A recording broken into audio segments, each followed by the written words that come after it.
Olá, sejam todos muito bem-vindos ao canal do YouTube do Centro Espírita Allan Kardec, na cidade de Campinas. Nesse momento vamos iniciar a preleção, que é uma reflexão acerca de um capítulo do Evangelho segundo o Espiritismo, de Allan Kardec. Mas antes de iniciarmos, eu gostaria de convidar a todos para uma breve prece. Querido Mestre Jesus, somos imensamente gratos pela oportunidade de estarmos aqui reunidos nesse momento para podermos falar sobre suas passagens, seus ensinamentos, o seu amor. Que possamos estar com os nossos corações abertos e predispostos a assimilar tudo aquilo que com tanto amor nos deixou em sua passagem. Fique conosco, Mestre Jesus, hoje e sempre. Bom, então, hoje nós faremos uma abordagem de alguns tópicos acerca da fé, que tem por base o capítulo 18 do Evangelho segundo o Espiritismo, intitulado A Fé que Transporta Montanhas. O primeiro ponto é sobre o quanto realmente temos uma fé sólida e como nós podemos fazer para que a gente consiga ter essa fé. Muitos de nós, para desenvolver a fé, nós acabamos nos envolvendo com algum tipo de religiosidade, onde muitas possuem os seus artigos de fé, se podemos chamar assim, e que seriam isso pontos doutrinários ou crenças aceitas como verdadeiras, sem a necessidade de prova ou demonstração. Porém, certas vezes, a vida nos chama para que nós venhamos a refletir acerca das coisas que acontecem conosco e ao nosso redor.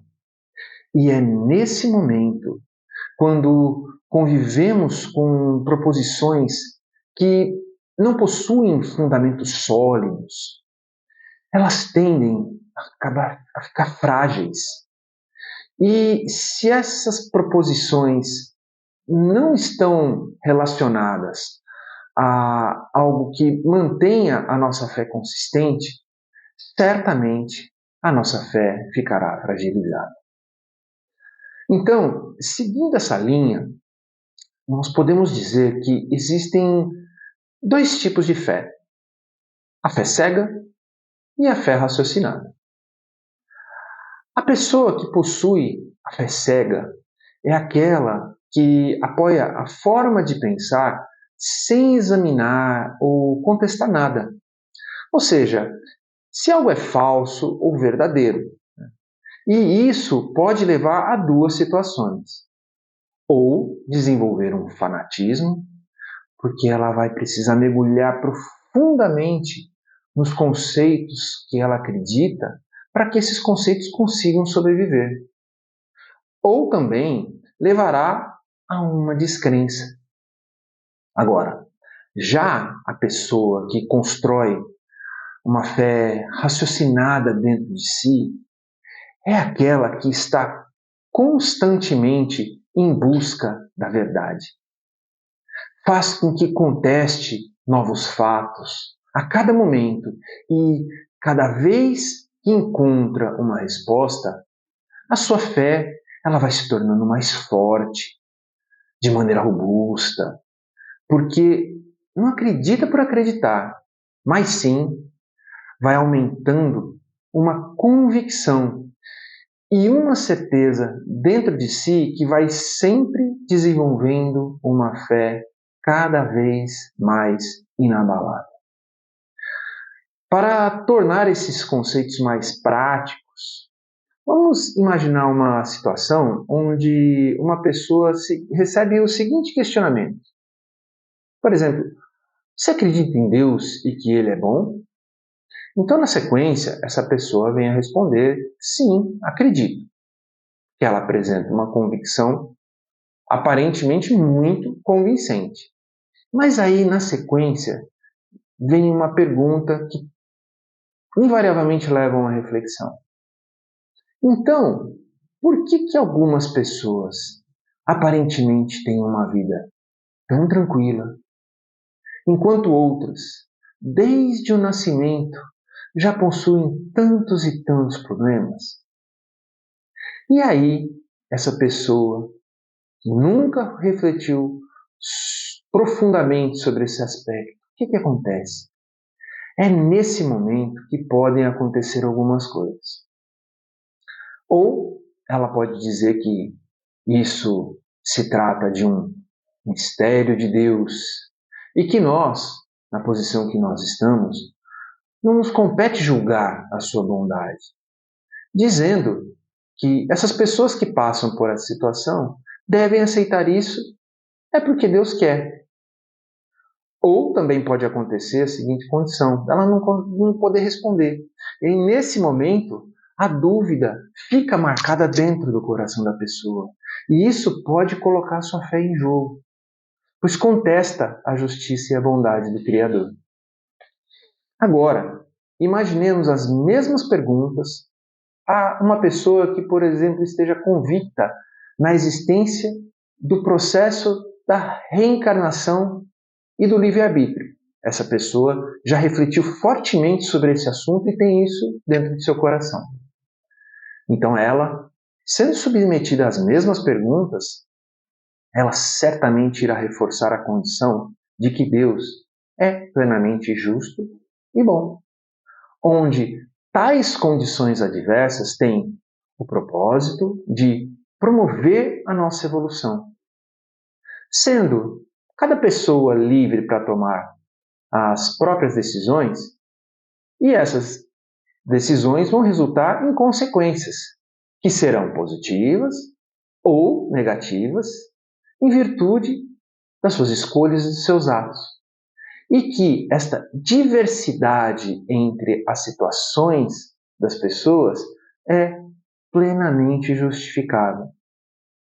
Então, aqui sem a pretensão de que esse exemplo seja completo, ele é só um ponto que vem a demonstrar uma forma de pensar estruturada, de uma fé que possui elementos que esclarecem e que confortam uma pessoa nos momentos de dor.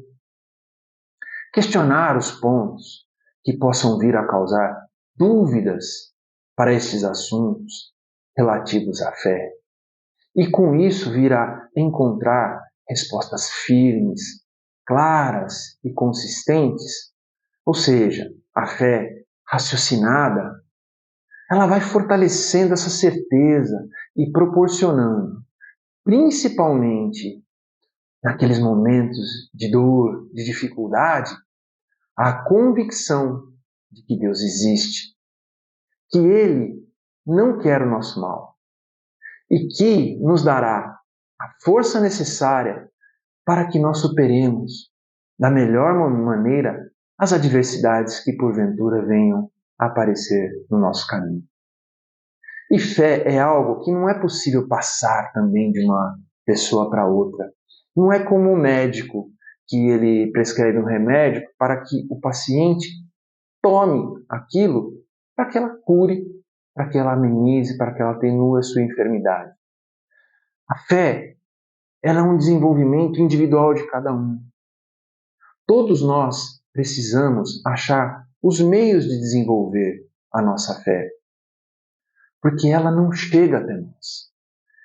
É importante que tenhamos sinceridade para conosco mesmo, para com os nossos propósitos.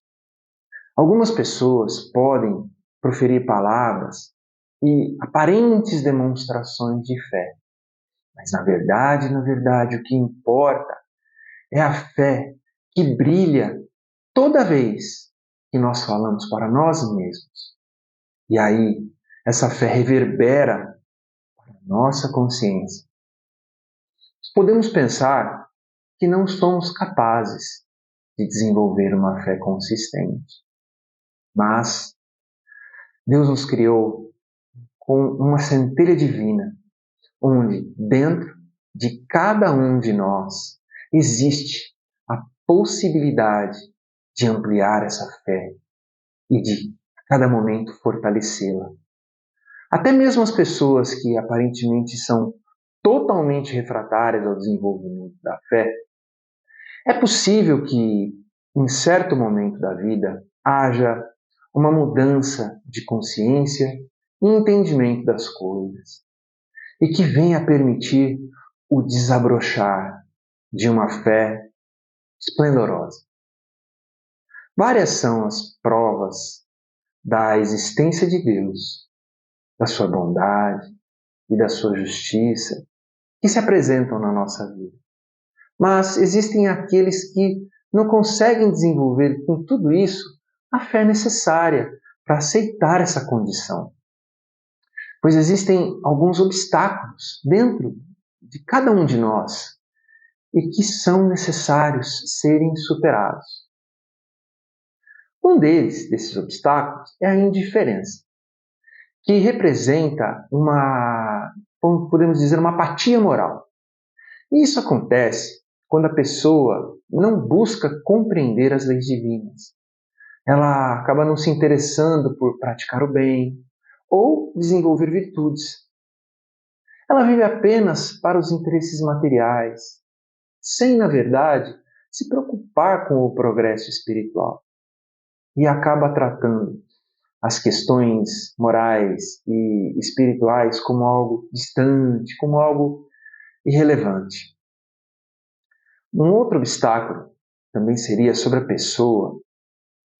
pessoas que sentem medo de realizar essa reflexão acerca da fé, pois isso forçaria, né, mudar os seus hábitos. Então, essa mudança exigiria abandonar comportamentos que são contrários à lei moral. Muitas vezes seria necessário adotar algumas atitudes mais corretas e comprometidas com o bem. E aí, essa transformação afetaria costumes, prazeres, interesses, ou em até alguns casos, a condição social que se encontra. E também, como obstáculo, aquelas onde o orgulho recusa-se a reconhecer um poder superior, porque muitas vezes teria que se rebaixar diante dele. Então, até o momento, tratamos sobre os grandes esforços para se obter a fé.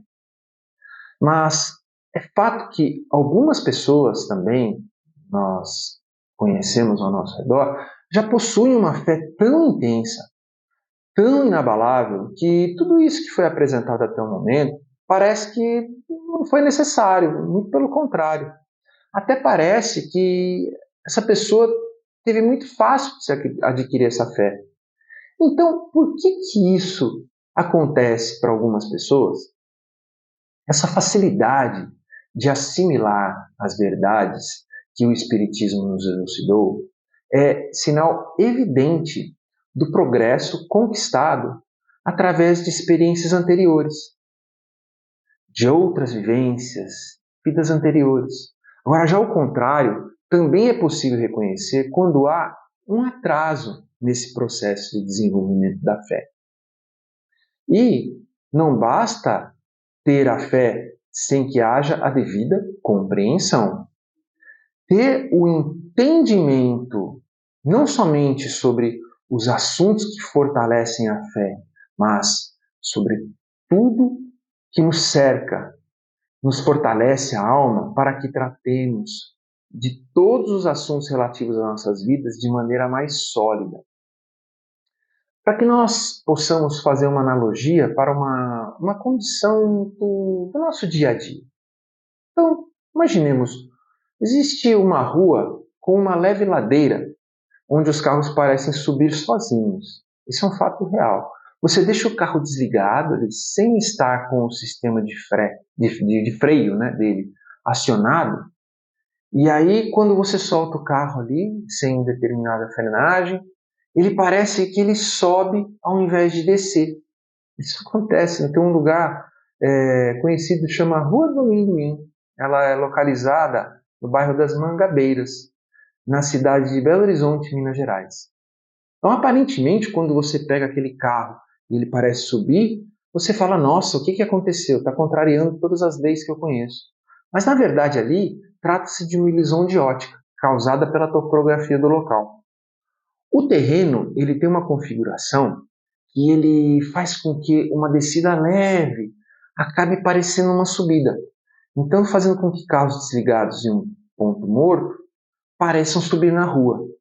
Então, só para a gente poder fazer uma conexão disso que a gente expôs agora, né, para os assuntos que nós estávamos tratando, o que significa? Sem que nós façamos uma devida verificação e sem que nós tenhamos uma devida compreensão sobre um assunto, e tratamos do assunto de fé, a pessoa pode acreditar que um carro pode, sem estar devidamente com o freio acionado e engatado, subir uma ladeira ao invés de descer.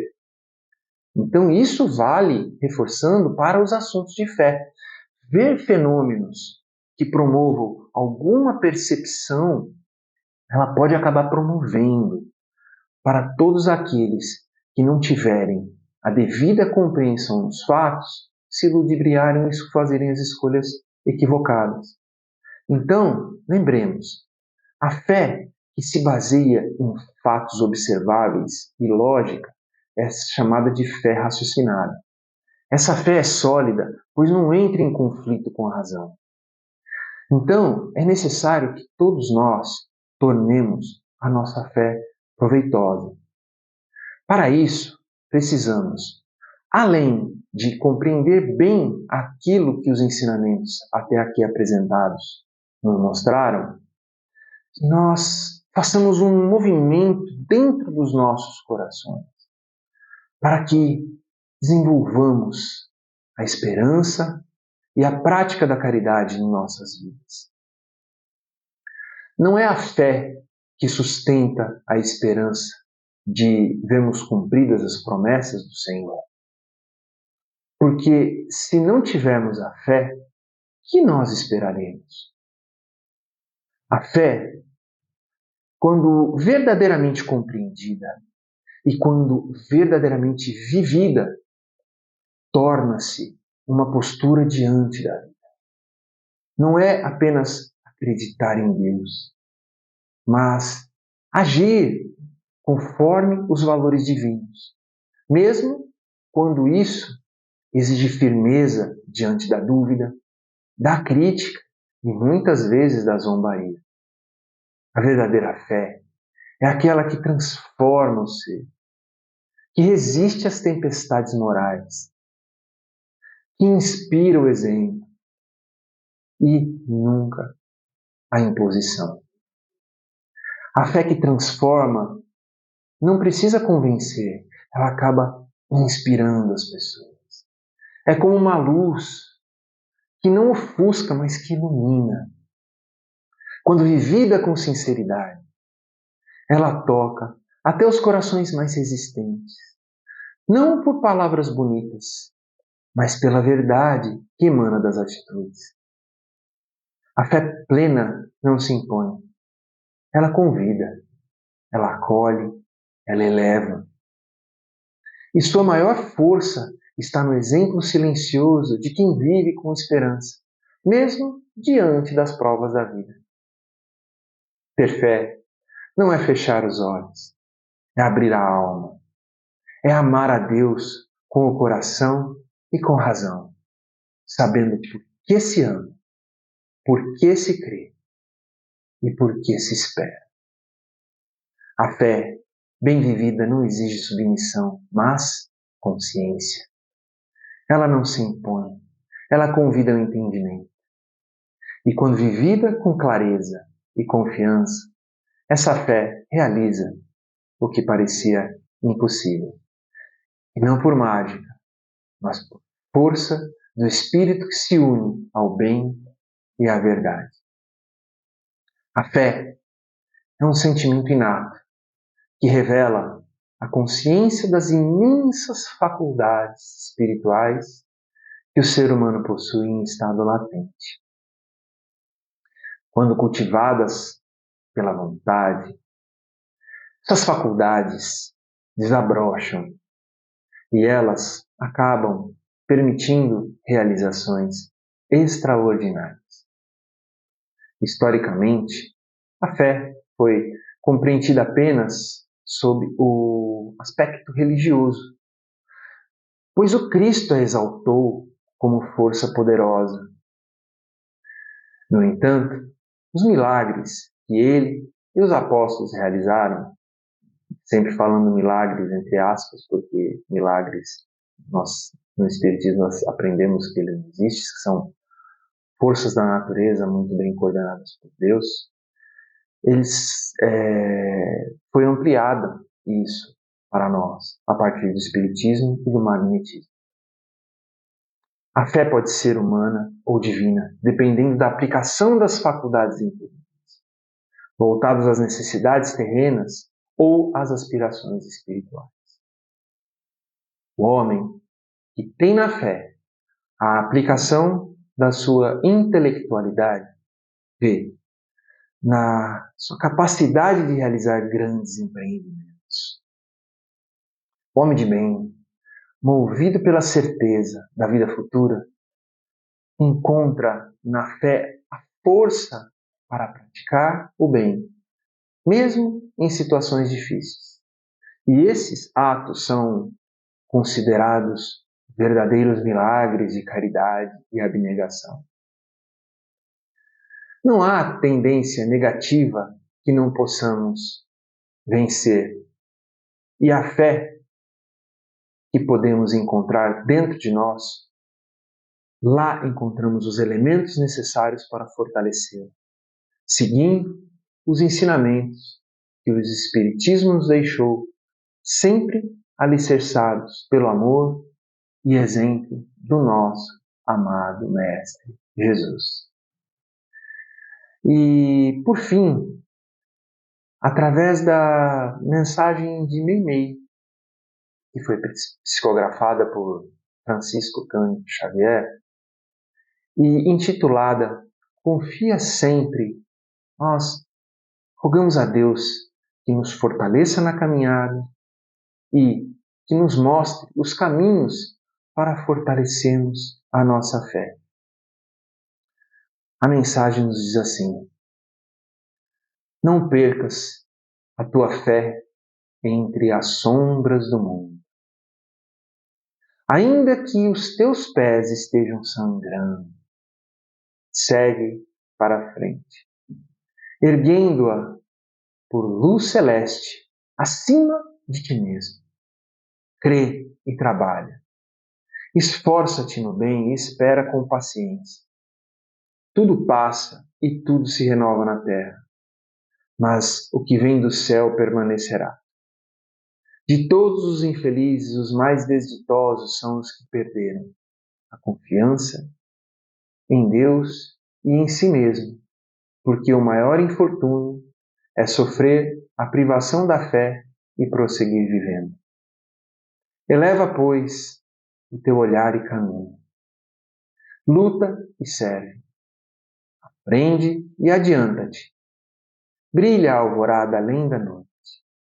Hoje é possível que a tempestade te amarfanhe o coração e te atormente o ideal, aguilhoando-te com a aflição ou ameaçando-te com a morte. Não te esqueças, porém, de que amanhã será um outro dia.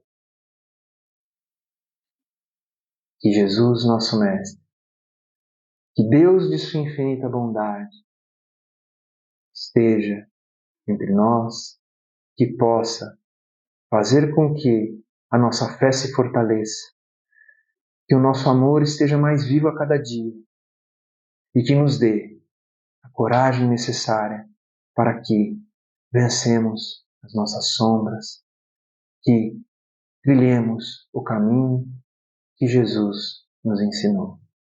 Muito amor e muita paz.